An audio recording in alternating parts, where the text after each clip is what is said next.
High friends welcome to my channel. तो তোমাদের সাথে একটা মজাদার রেসিপি শেয়ার করব বলে ভিডিওটা করলাম। তো ভিডিও করার কোনো ইচ্ছা ছিল না, সেভাবে প্রস্তুতি নিইনি। তো দেখতেই পাচ্ছ মা, আমি সেই জন্য প্রথম থেকে তোমাদেরকে দেখাতে পারিনি। তো এটা দেখানোর কিছু না, খুবই সহজ সিম্পল একটা রেসিপি, তোমরা দেখলেই বুঝতে পারবে। তো দেখো, সবার প্রথম মাছ, যেরকম লোটে মাছ কাটতেও খুব সহজ, কেটে নিয়েছি।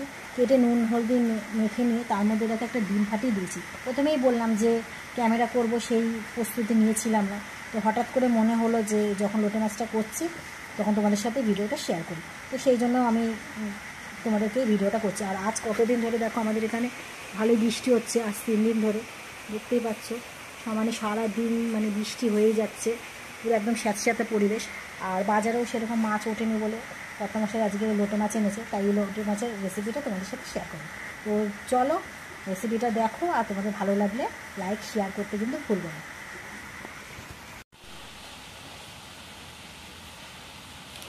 ডিম ফাটিয়ে দিয়েছি, এর মধ্যে বা দিয়ে দেবো বেসনের গুঁড়ো। খুব বেশি দেবো না, এক হাতে ধরে এক হাতে ফোন ধরে কাজ করতে অনেকটাই অসুবিধা হয়। আর মিক্সিতে যে পেঁয়াজ আদা রসুন বেটে রেখেছিলাম, কাঁচা লঙ্কা, সেটা এর মধ্যে একটু দিয়ে দেবো, দিয়ে একটু মাখিয়ে রেখে দেবো। দেখো মিশ্রণটা ঠিক এরকম হবে। তারপর দেখো আমি কড়াইতে তেল দিয়ে দিয়েছি, এবার এক একটা করে আমি লোটে মাছগুলো ভেজে নেব।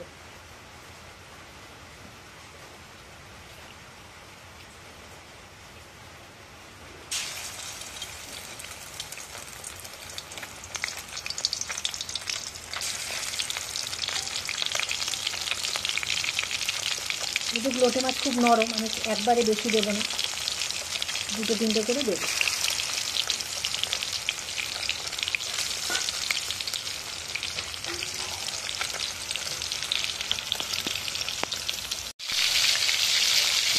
তারপর দেখো আমি আস্তে আস্তে করে উল্টে নিয়েছি, এবার আমি প্লেটে তুলে নেব। দেখো প্লেটে তুলে নিয়েছি, আবার আমি বাকি মাছগুলো এভাবে একইভাবে ছেড়ে দেবো।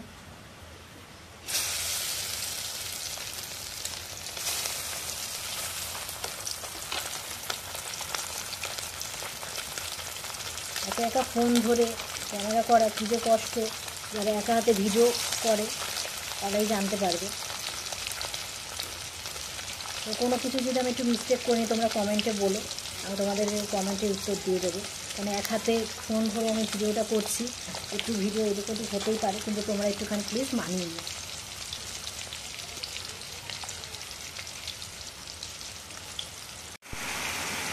মাছগুলো দেখো এরকমভাবে ঠিক ভাজা হবে।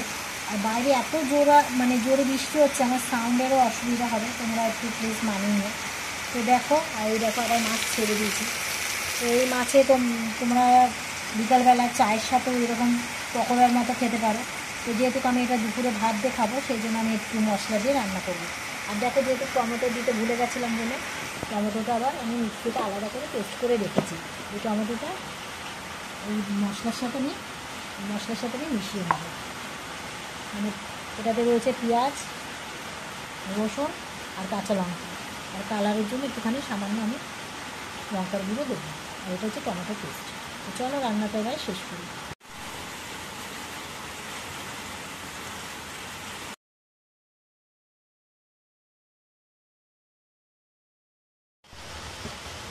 এই মাছ ভাজা তেলের মধ্যে আবার একটু আমি সামান্য তেল দিয়ে দেবো।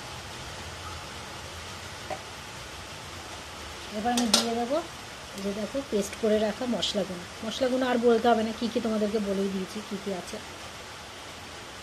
আর একবার যদি বলো তাহলে আমি বলে দিচ্ছি। তো পেঁয়াজ আদা রসুন আর টমেটো কাঁচা লঙ্কা দিয়েছি। আর কালার করার জন্য এখন একটু হলুদের সাথে লঙ্কার গুঁড়ো মিশিয়ে দেবো। এটা এখন মশলাটাকে আমি ভালো করে ভেজে নেবো যাতে কাঁচা গন্ধটা না থাকে।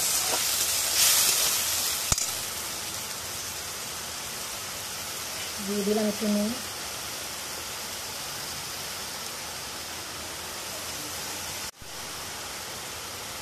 একটু হলুদ, দিয়ে ভালো করে ভেজে নেব। এরপর দিয়ে দেবো লঙ্কার গুঁড়ো। তো লোটে মাছটা জানো তো বন্ধুরা, একটু ঝাল ঝাল খেতেই ভালো লাগে, কারণ এই মাছটা একটু মিষ্টি। তো একটু ঝাল ঝাল করলে একটু টেস্ট লাগবে। এবার কেউ যদি ঝাল খেতে না পারো সেক্ষেত্রে তোমরা লঙ্কার গুঁড়োটা দেবে না, কিন্তু আমার বাড়িতে সবাই ঝাল খায় বলে যেন আমি একটুখানি কালারও হবে আর একটু ঝালটাও মুখে লাগবে, সেই জন্য কাঁচা লঙ্কা পেস্ট করে দিয়েছি আর তার সাথে দিয়ে দিয়েছি লঙ্কার গুঁড়ো। তো দেখো কী সুন্দর মশলাটা আমার ভাজা হয়ে গেছে, মশলাটা দিয়ে দেখো একটুখানি তেলও বেরিয়ে গেছে, তেল ছেড়ে দিচ্ছে, তার মানে আমার মশলা ভাজা কমপ্লিট। যেহেতু এই ভাজা মাছটা একটু শুকনো শুকনো হবে সেই জন্য আমি জলের পরিমাণটা একটু কম দিই। মিক্সিটা ধুয়ে যতটুকু জল হয় ততটুকু দেবো। এবার আমি গ্যাসের ফ্লেমটা বাড়িয়ে দেবো।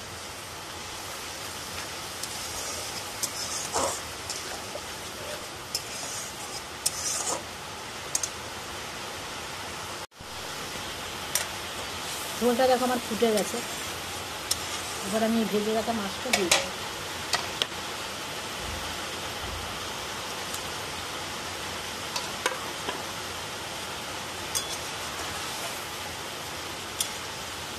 খুব আস্তে আস্তে নাড়াতে হবে, লোটে মাছ খুব নরম জিনিস।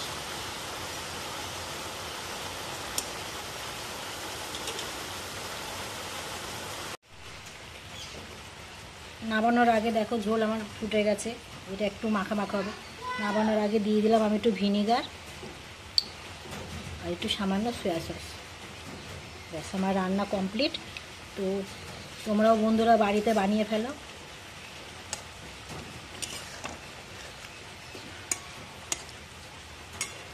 তো তোমাদের বাড়িতে যদি ধনেপাতা থাকে এর ওপর দিয়ে দিতে পারো, কিন্তু আমার বাড়িতে ধনেপাতা নেই বলে এটা আমি দিলাম। তো আজকের ভিডিওটা এই পর্যন্তই, টাটা।